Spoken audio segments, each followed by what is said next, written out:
sa Lord. Amen? Para wala kang pagsisisihan. If that is your last day, alam mo sa puso mo na ginawa mo yung best mo para sa Lord. Tapikin mo yung katabi mo. Baka last day mo na. Gawin mo na ang best para sa Lord, no? Huwag naman. Huwag ganun. Pero totoo po, ang Lord ang nakakaalam no po kung anong araw, Yes. siya ang may hawak ng buhay natin. Salamat Kaya sa dapat siya din ang pinagkakatiwalaan natin. Walang iba, hindi ang trabaho mo, hindi ang pag-aaral mo. Kapatid, hindi ka hihintayin ng kahit na sino man. If that is your time, it is your time. Okay? And tandaan po natin na po, huwag nating masyadong mahalin ang mundong ito. Hindi masamang magkapera, hindi masamang magkaroon ng success sa mundo, pero hindi po ito yung tunay nating buhay. Hindi po nandito yung tunay na kayamanan. Okay po? Yung life natin is just like this sa mundong ito. Pero yung eternal na pamumuhay kasama ang Diyos, napakahaba, walang katapusan. Yun po yung dapat pahalagahan natin. Napamanay ako magbawat isa na tumayo. Tayo po'y mananalangin. Yan. Close our eyes and bow our heads. Lord, maraming salamat po aming Diyos Ama sa inyong kabutihan. Pinupuri ka namin at pinasasalamatan sa umagang ito na dinala mo kami dito ng ligtas. O Diyos, ano man po yung aming mga naiwan sa loob ng tahanan, ikaw na po ang aming pinagkakatiwalaan sa mga bagay na ito. Tao man ito, sitwasyon o alalahanin, dalangin po namin ang bawat isa ay makatuon sa iyong gawain at sa iyong mensahe. Ano man po yung maririnig namin, O Diyos, message that comes from you, Lord, ito po ay tumima sa aming mga puso, hindi lang po marinig, kundi maisabuhay, Panginoon. Ang kinin namin itong salita na ito na nagmula sa inyo, Panginoon. Maraming salamat po dahil yung salita mo, Diyos, ay nagbabago ng buhay. We praise you and we glorify you, Lord. Bless us, Lord, this morning, and we bless your name, Lord. In Jesus' name, amen. Sige po, palakpakan po natin ulit si Lord. Ayan, maniyak ko po ang ating tagabasa. Where's your bello? Our scripture po for this morning comes from Luke chapter 8 verses 22 to 25. Alam nyo na rin po yung scenario na ito where Jesus was sleeping. Si Jesus po natutulog. Sabi niya kasi, punta tayo sa kabilang lake, 'di ba? They go across, 'di ba? They get across the lake, sabi ni Jesus. And then nung nasa na sila, yung yung alon, yung hangin, ang lakas-lakas. Tapos natakot yung mga disipulo, si Jesus na tulog. Na-remind po, naalala niyo po, na-remember po. Luke chapter 8 verses 22 to 25. Pinatigil ang bagyo. Isang araw, sumakay sa isang bangka si Jesus at ang kanyang mga alagad. Sinabi niya sa kanila, tumawid tayo sa ibayo, at ganoon nga ang ginawa nila. Nang sila ay naglalayag na, nakatulog si Jesus. Bumugso ang isang malakas na unos at ang bangka ay pinasok ng tubig, kaya't sila'y nanganib na lumubog. Nilapitan siya ng mga alagad at ginising. Panginoon, mamamatay tayo, sabi nila. Bumangon si Jesus at sinaway ang hangin at ang malalaking alon. Tumahimik ang mga ito at bumuti ang panahon. Pagkatapos, sinabi niya, nasaan ang inyong pananampalataya? Ngunit sila'y natakot at namangha. Sinabi nila sa isa't isa, sino kaya ito? Inuutusan niya pati ang hangin at ang tubig at sinusunod naman siya ng mga ito. Amen. Salamat sa salita ng Lord. Thank you, Ate Daniela, for reading the Word of God. Tanong ko ulit, from verse 22, sino yung nag-decide na sila ay pumalaot? Si Jesus. Sabi sa verse 22, si Jesus ang nag-decide na sila ay lumipat, pumunta sa kabila. Alam niyo po, sa buhay natin, may mga nangyayari at dalawang bagay po yon. Yung isa po, God's will, at yung isa, God allows it to happen. Yung isa, God's will, plano ng Diyos na mangyari sa buhay mo, and yung mga bagay na hindi niya kalooban, pero pinayagan niya kasi matigas ang ating ulo, isa po yun. Again, dalawa ang bagay na nangyari sa buhay natin. Isa, kalooban ng Lord. Yung isa, Kahit di niya kalooban, pinayagan niya kasi mabait siya. No, gusto niya matuto tayo. No, mula sa ating pagkakamali. Salamat sa bagay na yun kasi sabi sa kanyang salita, Romans chapter 8 verse 28, di ba? Lahat ng bagay, sabi, hindi lang maganda, pati hindi maganda, ginagamit niya for our own good. Kasi tayo yung nagmamahal sa kanya. Nagigets po natin? So, let us give siguro mga 5 to 10 seconds. Pikit ka. Anong sitwasyon mo ngayon? Let us ask yourself, and syempre si Lord, ano ba yung sitwasyon na meron ka ngayon? Is it God's will? Or God allows it to happen? Ayan. Anong sitwasyon meron? Kalooban ba yan ng Diyos? Or pinayagan kasi medyo may disobedience tayo? Ayan. Okay. I know na you got the answer. Salamat sa Lord and also your honesty sa Diyos. Na po, may mga sitwasyon, again, pwede na po tayo magmulat. Baka matuloy tayo sa matuloy tayo sa pagkatulog. May mga sitwasyon po sa buhay natin na po na tinawag tayo ng Diyos para gawin yung isang bagay at mayroong mga challenge. Na po, ulitin ko po, hindi lahat ng pagsubok ay hello, pasaway ako, salbahe ako, kaya may pagsubok. May mga pagsubok po na dumadaan sa buhay natin kasi gusto ng Lord na matuto tayo. At hindi lang basta inalaw, kinaloob niya yung sitwasyon na yun or challenge na yun, yung struggle na yun, obstacle, yung problema, anumang problema yan na hindi natin ma-explain minsan, di ba, sa sobrang hirap. Parte yon ng pagkatuto natin. Parte ng training ni Lord para sa atin. Gets mo natin? May mga tao tayong kilala na yung buhay nila sobrang hirap mula pagkabata, 'di ba? Minsan may mga kwento na mula pagkabata walang magulang, pero ngayon ano na yung nangyayari sa life nila? Tinatamasan nila yung blessing ni Lord. So may season for everything, 'di ba? May season na you're just happy. Wala kang nararanasang problema, you're just happy. May isang tao nagsabi sa akin, and dumating din ako sa ganitong sitwasyon na saya-saya lang ng feeling. Sabi ko, Lord, mali ba to? Wala akong pinagdadaanan. Baka hindi na ako inaatake na baka hindi na siya threaten sa buhay ko. No, there's just a season talaga sa buhay ng bawat isa. May season na kung saan ikaw ay lugmok talaga financially, o kaya naman kahit may pera ka, di ba? Malungkot ka, o kung ano man. May season palagi sa buhay natin. Natanungin mo yung katabi mo, anong season mo ngayon? Ayan. Seasoning. Ayan, sa mga pinagdadaanan po natin, dun sa mga pagkakataon, di ba, may tinawag tayo ni Lord at sa pagkakatawag niya, may mga challenges, maniwala po tayo na tayo ay kanyang iingatan. Sabihin mo sa sarili mo, self-iingatan ka ni Lord. Ayan. Iniingatan ka niya. Lagi mong tatandaan niyang kapatid, iniingatan ka niya at pinoproteksyonan ka niya sa lahat ng kasamaan, lahat ng harm. Na po? And gusto ko din pong tanong sa inyo, sino pong nakakaalam, bakit tulog si Jesus?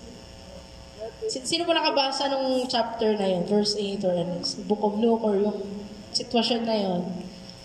Bakit po tulog si Jesus or nakatulog? Pagod si Jesus. Tao siya di ba? Nakakaranas siya ng pagod, ng puyat, ng anuman. Yung ano na naranasan niya ni Jesus. No? So don't worry. Don't think na walang nakakaintindi sa akin. Ako lang ang nakakaalam. Hindi, alam ni Jesus anong pinagdadaanan mo. Kasi naranasan niya yan nung siya ay nabubuhay sa lupa. No po? Inaantok din siya tulad mo. Yan, ngayon, inaantok ka. Inantok din siya no? Kasi pagod siya. From previous chapters, ang ginagawa niya ay nagpapagaling ng mga may sakit, nagpapalayas ng mga sinapian. Ayan, our title for this morning is Jesus Calm a Storm. Ayan, calm a storm. Anong ginawa niya doon? Nagpapalayas ng mga demonyo sa mga sinapian. Gumagawa ng mga milagro. Lahat ng tao nasa paligid niya. Sino ditong introvert? How does it feel parang ayaw ibig sa'yo. How does it feel, Ate Daniela, as introvert, na buong araw yung ang daming crowd, nasa gitna ka ng crowd? Nakakapagod. As nonchalant, yung sagot niya, nakakapagod. Di ba, si Jesus yun yung pinagdaanan niya. Kahit siguro hindi naman siya introvert, kahit sino naman, buong maghapon, yung mga tao nasa paligid mo, sinisiksik ka, Jesus, Jesus. Di ba? Pagod siya, kaya siya nakatulog. Diba? At tanda po natin yun, ha? Yun yung mga ginawa niya, no? He went to from houses to houses. He went from houses to houses. Lipat siya, ganito, may gagawin ganyan, may pupuntahan. Kung saan siya ilid ng ating ama. Diba? Nagigets po natin. Tandaan niyo po yun, ha? Yun yung ginawa niya, ha? Yun yung ginawa niya. At ang mga kasama niya ay mga disipulo niya. Remember that situation, no? Kaya siya nakatulog kasi pagod talaga siya. At yun yung time to rest, no? Kasi walang tao sa paligid or kung ano man. And ano po ba yung sinisignify nung sleep? No po? It means rest, tama po. Rest, pahinga. Calmness, no po?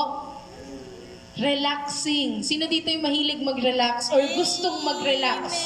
Dahil sa sitwasyon na, di ba, trabaho na wala namang trabaho madali, di ba? Wala din namang pag-aaral na madali, ewan ko na lang sa mga di ba? Lahat ng ginagawa natin, pag-aaral, business, trabaho, everything, nakakapagod. So, lahat tayo, syempre, ang sagot, yes. Pag tinanong sinong gusto mag-relax. So, Jesus did rest. Jesus rest na po nung time na yon. And another term or another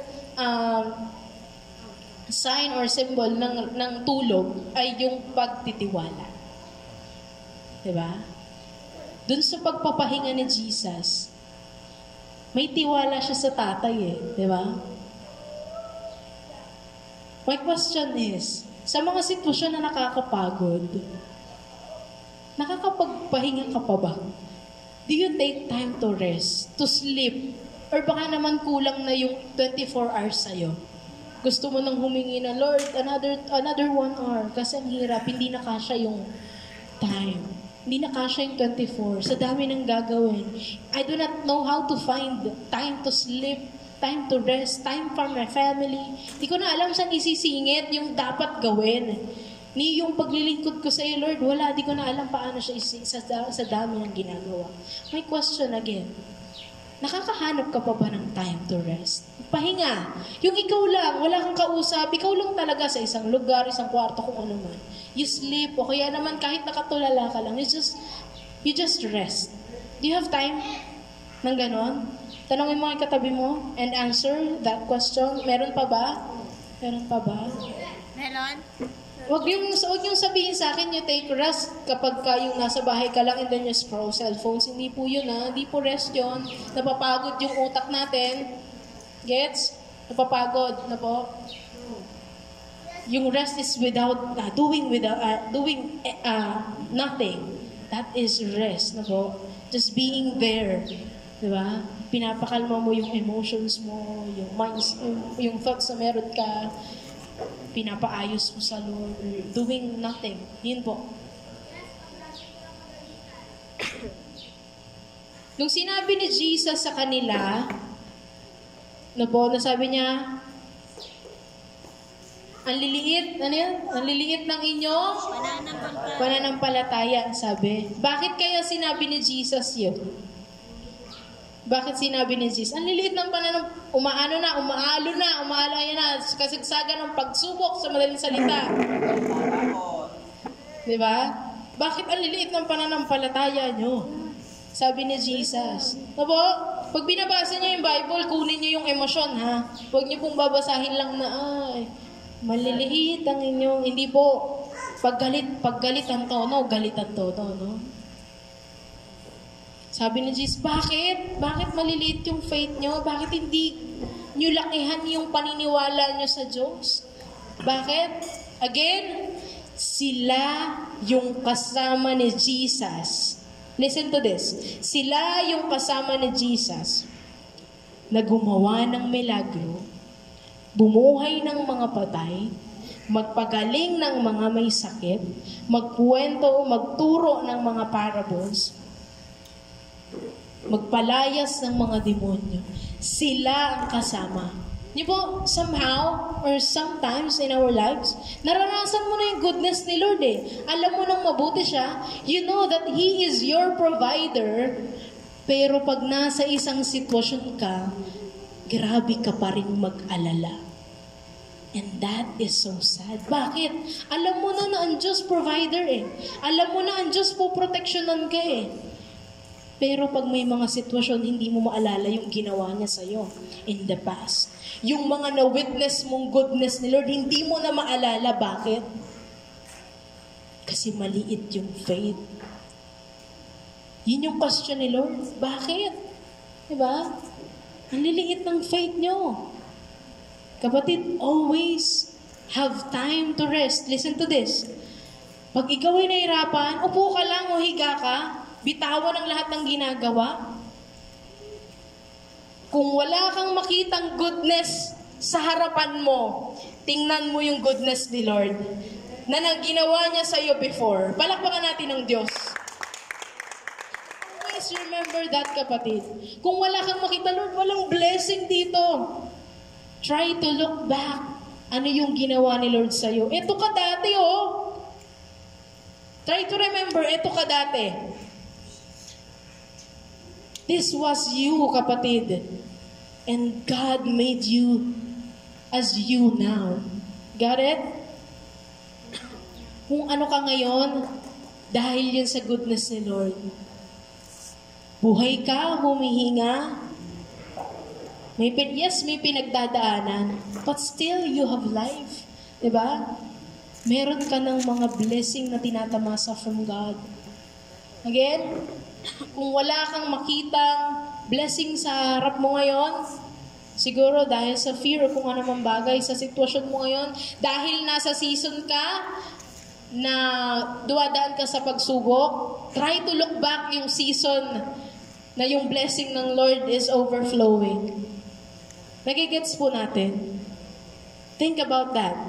Palagi na po. Huwag nating maging katulad yung mga tao na yon. That particular time na sila yung kasama eh, na-witness nila, God is so good. Sino dito yung nagsabi, for all their lives and what, na God is good? Sino dito? Sige, pataas ang kamay. That God is good. Kapatid, pag sinabi mong God is good, paniwalaan mo yan sa buong buhay mo. Wag lang sa iisang season, wag lang for some season sa buhay mo. Buong buhay mo, paniwalaan mo na mabuti ang Diyos. Siya ang magpoprotekta sa'yo. Siya ang gagabay sa'yo. Siya ang magbibigay ng pagpapala sa'yo. Lagi mong tandaan, yung pinaniniwalaan mo, wag for some time lang. Wag sa ibang oras lang. Believe it every day. Sabihin mo nga, every day. Every day. Paniwalaan mo yan araw-araw. That God is good. Hindi siya good ngayon, tapos bukas, He's bad kasi bad yung situation mo. No. He is good every day. Amen po? At mga kapatid, most of the time na po, na lagi nating nababanggit, I am busy. No? Again, busy ako. My question, bakit ka busy? Ayan. Bakit ka busy? Ako may narinig ako, sabi niya, ba't siya busy? Kasi sabi niya, isang kabataan, kaya ako busy ate kasi, ang enemy double time. Dapat double time din tayo. No? Pagka hindi pumitigil ang kaaway sa kakabenga, huwag ka din titigil sa kakabenga. My question again is, sino ang role model mo? Sino ang tinutularan mo? Because Jesus did. Jesus rested. Sino yung tinutularan mo? Hindi! ayaw patalo ng enemy, bebengan din talagang din ako, lalaban. Jesus rested. You should rest. Amen? Pahinga ka, kapatid. Pag napapagod, pahinga. Pag inaantok, tulog. Pag gutom, kumain. Pag nauuhaw, uminom ng tubig. Akala ko po. Malinaw. Ako kape. Baka Akala ko kape. naiintindihan po natin. Kasi minsan, ang tinutularan na natin yung enemy. Si Satan hindi tumitigil sa buhay ko, pati hindi rin ako titigil. Jesus rested. Again, gusto ko tumuon or idiin natin tong pagkakataon yung salita ng Diyos. Si Jesus nagpahinga. Bakit hindi ka? Di ba? Tapikin mo yung sarili mo. Pahinga ka. Kailangan mo ng pahinga. Kailangan mo ng pahinga. Kasi nakakapagod ang bawat pagkakataon na tuloy. Ang lahat ng ginagawa mo. Buti kung ang tuloy-tuloy sa life is blessing, hindi yan nakakapagod. Pero diba, if you strive again and again, every day, day after day, diba? Lagi, wala ka ng time. Uwi ka na lang sa bahay para matulog. Babangon ka, may gagawin. Yung bugtong hininga mo sa dulo na lang ng araw. Diba? Hindi mo na siya magawa in the middle of the day. Bakit? Hindi mo na maisip ng huminga. Kasi yung pahinga, wala. Diba? Pahinga ka. Again, I remind, sa digital era ngayon, hindi po pahinga yung scroll your cellphone. Mapapagod din yung inyong brain. Ang ating brain every time we scroll or we look at social media. Again, yung sagot na, hindi ako papayag. Mali po yun, Kung ano yung ginawa ni Jesus, yun po yung gagawin natin. Hindi kung ano yung ginawa ng enemy. Okay? Kung nagpahinga si Lord, napagod siya, anong gagawin mo? Magpahinga ka din. Because you need it. Amen? Ito yung time na sinasabi ng Lord, pahinga ka. This week po sana hindi lang po natin narinig yung mensahe na to. Simulan natin siguro mamaya, bukas. Have time, at least 1 hour. Puka lang, higa ka lang, walang ibang gagawin. Baka gusto mong matulog, umidlip, o kaya magbasa, mag-pray for 1 hour, ate. Teka, ang haba nun, baka langit napunta ko talaga na ito. Sa dami ng ipapanalangin. Yang nasa paligid mo, isa-isahin mo yan. Kulang ang isang oras. Diba? Yung kasama mo sa bahay, isa-isahin mo yon. Kapit-bahay mo, isa-isahin mo. Gusto mo? Kulang isang araw. Diba? Sa dami ng mga ipapanalangin. Take time to rest, mga kapatid.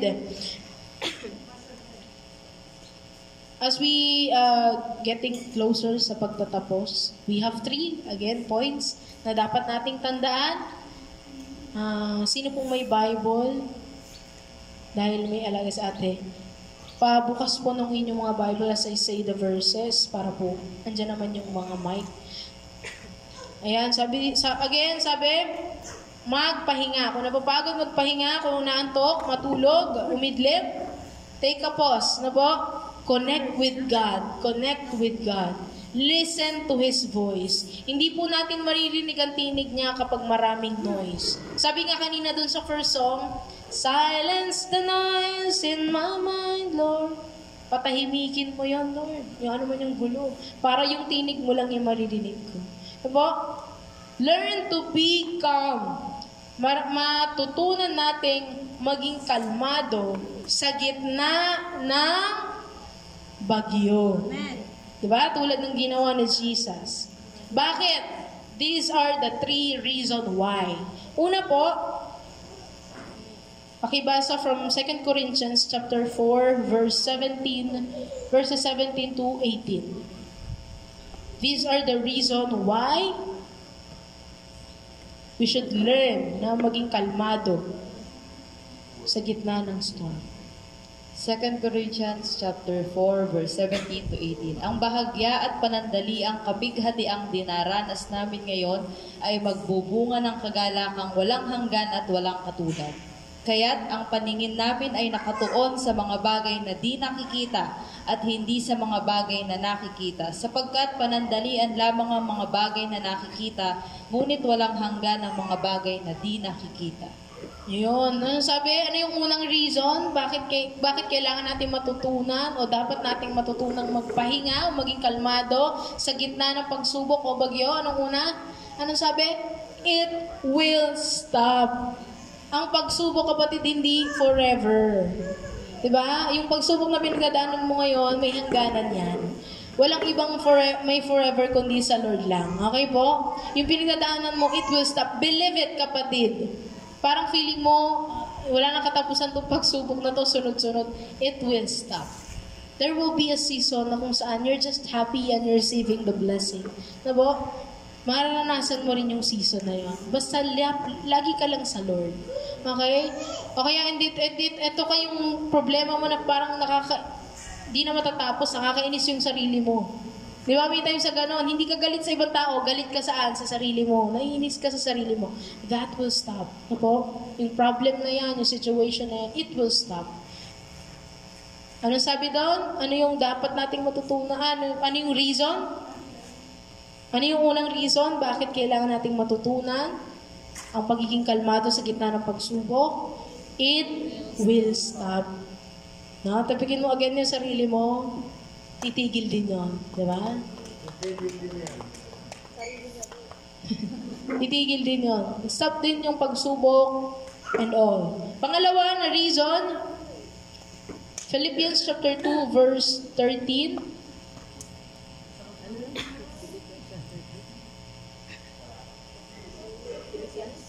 Philippians 2:13. Sapagkat ang Diyos ang kumikilos sa inyo upang inyong naisin at isagawa ang kanyang kalooban. Ayun. Listen to this again. Pangalawang reason, bakit kailangan o dapat mo matutunang kumalma sa gitna ng pagsubok o sa gitna ng bagyo ng buhay, hindi mo trabaho. This is the second reason. Hindi mo trabahong patigilin ang bagyo sa buhay mo. Kaninong trabaho yan? Sa Lord. No po? Huwag kang maging balisa. Aba, teka, kailangan ko na patigilin ito. Ano bang dapat yun? Take a rest. No po? Let God do it. At dun sa pagpapahinga mo, hindi lang basta tenga, hindi dapat stagnant. As you rest, you should do God's will, di ba? Obey His word. Hindi po pwedeng pahinga pala eh. Diba? 24/7 sa bahay. Hindi na nakapag-share sa labas eh. Hindi na nakapag-pray kahit na kanino. Pahinga. Definition ng word na pahinga. Hindi na sa Lord. Again, pangalawang reason, hindi mo trabaho. It's not your job to stop it. It's God's. Okay po? Trabaho ng Diyos. Ang pagkilos sa buhay mo, huwag mong agawin yon. If that is the time, if that is your season, let God. Ano sabi sa unang reason? It will stop. Okay? Last po, na reason, bakit kailangan nating maging kalmado, matutunang maging kalmado sa gitna ng pagsubok ng buhay.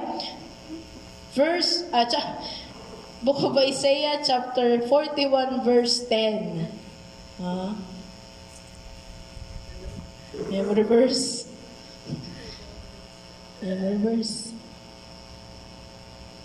Ako'y isa sa iyo, huwag kang matakot. Ako ang iyong Diyos, hindi ka dapat mangamba. Palalakasin kita at tutulungan, iingatan at ililigtas. Yun. Diba sabi kanina ng mga disipulo, kay Jesus, gising! Mamamatay tayo! Takot sila. Hindi nila paniwalaan ng Diyos na ikaw ang may hawak ng buhay namin. If that is the time that I will die, it is that time. Diba? Takot sila. Pero sabi dun sa verse, Isaiah 41:10, kasama mo ang Diyos. Bakit ka matatakot kung kasama mo yung pinakadakila, pinakamakapangyarihan sa lahat? Hindi ka dapat matakot. Kapatid, hindi ito suggestion. Tabikin mo yung katabi mo, hindi ito suggestion. Sinasabi ito ng Diyos sa'yo directly. Do not be anxious at huwag kang matakot. Do not be dismayed. Sabi doon, for I am your God. Kumbaga sa salita natin ngayon, ako na to, sinasabi ng Lord sa atin, ako na to, diba? Ako na to, na pinagkakatiwalaan nyo. You shouldn't be afraid. Diba po? Nagigets po natin yung tatlong bagay. Sige nga po, isa-isahin natin. Unang rason, bakit kailangan natin o dapat nating matutunan maging kalmado. No, hindi balisa. Sabi doon, maging kalmado. Manatili sa presensya ng Diyos habang dumadaan ka sa pagsubok. Ano yung unang reason? Stop. Ayun. It will stop. The problem will stop. Ano yung problema mo ngayon? O kaya may tao kang nasa isip? No. For example, si Marites. Yun yung pagsubok na kinakaharap mo ngayon. Sino man yun? No. May Marites sa life mo na naiinis ka. Sabi mo, Marites will stop. Okay? Tapos, o kaya naman, yung pagsubok ngayon is yung financial problem, kahirapan. Tell it to yourself. Kahirapan will stop. Okay? Kahit anumang pagsubok yan. Yung attitude mo ngayon, ate, mainitin ang ulo ko ngayon. Ito yung dinidil ko sa Lord ngayon. Sabi mo, yung pagiging mainitin ng ulo, it will stop. Okay? Anything. Hindi lang sitwasyon, hindi lang tao. Ito yung mas mahalaga. Mas lalo na, mo. Ito yung pinakamahalaga, kapatid. Hindi yung kaharap mo, hindi yung katabi mo, hindi yung kapitbahay mo, hindi kung ano man, hindi kung sino man. Ikaw, yung meron ka. Anong attitude, anong character, that should stop sa buhay mo. Okay? Sino dito yung mga may dinidil pang hindi magandang pag-uugali? Taas ang kamay. Sabihin mo, it will stop in the name of Jesus. Amen? Those things. Lahat ng bagay na yan, mga kapatid. Again, ang gusto lang banggitin ng Diyos sa atin sa bawat isa, we take a rest. Sabo? Maniya ko po bawat isa na hindi tumayo as we are talking about rest. You just sit down and close your eyes. Bitawan ang lahat ng dapat bitawan. Kahit ikaw ay bitawan lahat. Ayan. You just close your eyes. Diba? I don't know, baka pikit lang kayo, pikit lang. Ate, baka makatulog ako. If that is the rest for you, diba? If that is pahinga sa iyo. Kasi pagod ka kahapon, pagod ka kagabi. Ang haba ng ginawa mo kagabi. Kaya ngayon sa pagdating mo sa church, you are pagod, diba? Sa Saturday ng gabi po, dapat yun yung pinapahinga talaga natin yung sarili natin. Para pagdating ng umaga, Sunday ng umaga, you have energy. Hindi yung umawit tayo sa Lord. Pero walang energy. Kasi bakit? Pagod ka kagabi. Yon, ang dapat mong gawin, ipagpahinga yung oras ng pahinga. Huwag mong nakawin yung oras ng pahinga mo. Huwag mong ibigay sa gawain na kung ano pa man. Mas mahalaga ay meron kang pahinga kasama ang Diyos. You just take time to rest, kapatid. Sige, yung ulang, pikit lang. Lord, nakakapagod yung araw, bawat pagkakataon. Sa bahay, hindi ko maranasan yung pahinga. Dapat home yun dapat pahinga yun. Pero hindi ko maranasan, nakakapagod pa rin, dami pa rin gawain. Sa school, ganun pa rin kahit saan ako pumunta, wala akong maranasang pahinga. Asawa ko, dapat pahinga ko siya, hindi ko magawa, hindi ko maranasan. Yung magulang ko, dapat kasama ko sila, nagpapahinga, wala. Hindi ko alam paano, Lord. But this time, Lord, nakaupo kami, nagpapahinga. Ito po pala yung ibig sabihin ng pahinga. Being in your presence, Lord. Walang ibang iniisip, walang ibang ginagawa. Just having you, God. Thank you, Lord. Thank you, Lord. Thank you, God.